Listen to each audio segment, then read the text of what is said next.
Hey guys, Skellington80 here.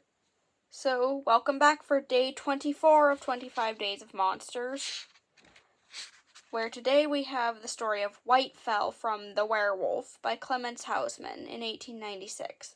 The category is lycanthrope, base of operations is Northern Europe, when is long ago, powers, super strength and super speed, skilled with an axe, and she can, as you might have guessed, turn into a wolf. Her weakness is holy water. Most dastardly deed is eating a toddler as well as several other people. And the fear factor is 4, even though that's kind of relative. And I know I've been saying this about a bunch of them, but this is one of my favorite illustrations in the book. Look at that. That is definitely the face of a monster who will rip you in half without a second thought and then eat your organs. Tim Seibert, you are a genius, and I respect your skills as an artist. Alrighty, and without further ado, here's the story. In the old and savage days, a woman called Whitefell wandered the wilds of medieval Europe, living a bold and free huntress life. Her eyes were as blue as the sky, her hair fair and in plaits to the waist, and wherever she went, she wore white furs. Fell is an old word meaning fur, and carried a double-headed axe in her belt. Oh, and she was a werewolf. During the day, she could change freely from human form to wolf form and back again. But at the stroke of midnight, she always had to change into a wolf, and should anyone see her change, she could never become human again. Weird, but okay. One winter day, Whitefell padded on wolf feet to a rustic farm hall, reassuming her human form to seek shelter. The great hall housed a whole village's worth of people during the long winter months, and they welcomed the stranger. She told strange tales of fierce attack and defense, and charmed everyone with her beauty and warmth. Little Roll, a boy who was only about 3 years old, climbed onto her lap, and she gave him a kiss that felt like a snowflake. Only the dog didn't like her, and he kept growling and had to be chained up in the corner. They should have listened to the dog. Dogs are great judges of character and can always tell when someone's a werewolf. Especially charmed by Whitefell's grace and beauty was a great warrior named Swain. Swain's twin brother Christian noticed the tracks Whitefell had made leading into the hall were wolf tracks and tried to warn his brother and told him that she was a werewolf. But Swain laughed it off and said that only doddering women like old Trella believed in werewolves. They'd say that the only way to kill a werewolf was to sprinkle their hands and feet with holy water. During the night, Whitefell slipped away from the hall and through an open window. Days later, Little Roll went missing. Jeez.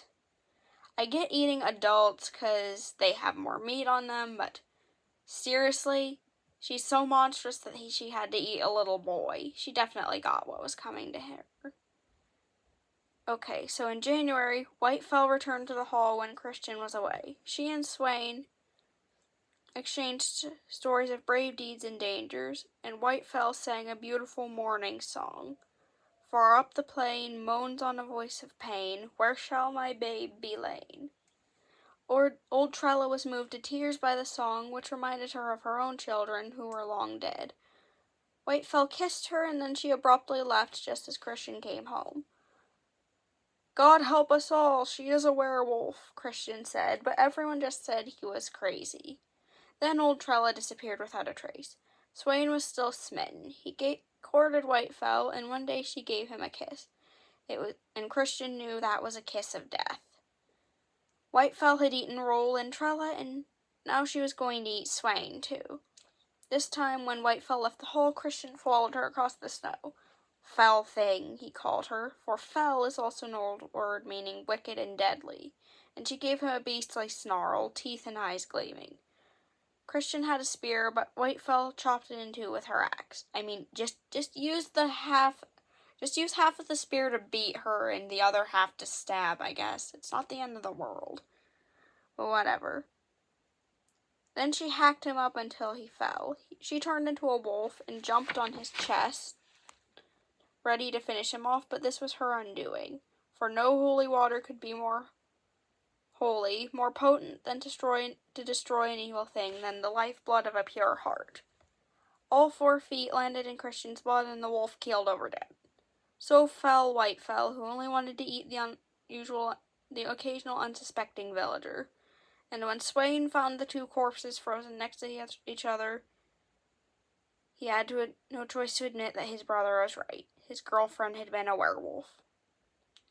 And here's a quote from the book. "I fear neither man nor beast, some few fear me." And that's from Whitefell.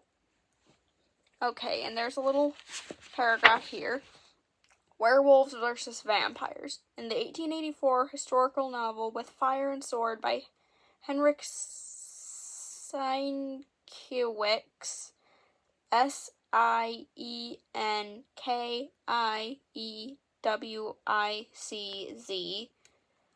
a boy asks his father whether werewolves or vampires are the strongest. The father replies, "The werewolf is stronger, but the vampire is more stubborn. If you are able to get the upper hand of the werewolf, he will serve you, but vampires are good for nothing except to follow blood. The werewolf is always the Adaman leader over the vampires."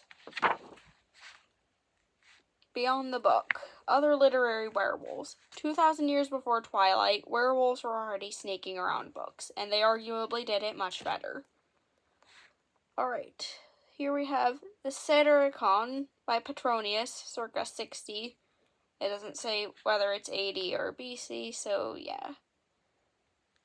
I'm gonna assume it's AD. The first werewolf in all of, or maybe it's BC, I don't know.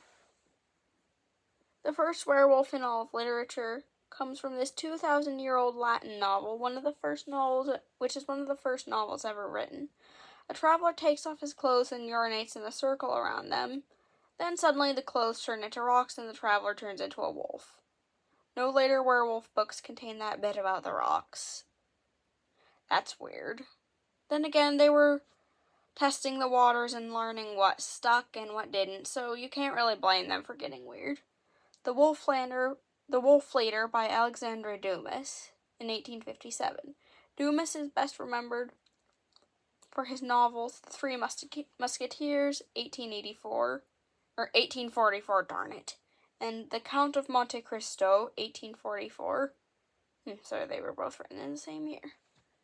But this prolific writer cranked out more than 50 other books in his lifetime, including one werewolf story about a poor cobbler who makes a deal with a talking wolf. The cobbler gets his wishes granted, but in return he slowly transforms into a werewolf. I mean, this is probably a bad thing because he would probably lost his humanity with every wish, but that honestly sounds kind of cool. Not gonna lie. Gabriel Ernest by Saki in 1910. H. Munro wrote morbid, humorous stories under his pen name Saki. Few are as morbid as this tale of a 16-year-old werewolf who eats, as he puts it, rabbits, wildfowl, hares, poultry, lambs in their season, and children when I can get any. They're usually too well locked in at night when I do most of my hunting. It's been quite 2 months since I tasted child flesh. And finally we have Werewolf Rules. In Sabine Baring-Good's 1864 study, The Book of Werewolves, we learn that you can identify a werewolf in human form by the meeting of his eyebrows above the nose, and that they are obliged at each full moon to transform themselves into wolf form, and that if the werewolf would be thrice addressed by his baptismal name, he assumes his human form. We now know that werewolves can be killed with a silver bullet, but Baring-Gould never mentions this. Perhaps it's more of a recent discovery? Okay, and that's the end of the story. I do hope you enjoyed this one, and I hope you will join me for tomorrow's story, which I'm pretty sure, tomorrow's story is the last one in the series. I really hope you've been enjoying this series because it took a while to record all the videos, and I'm not exactly great at reading things out loud, so I hope you've appreciated that I've at least put in the effort to do my best. I hope you'll join me for the last one tomorrow and the finale of the series.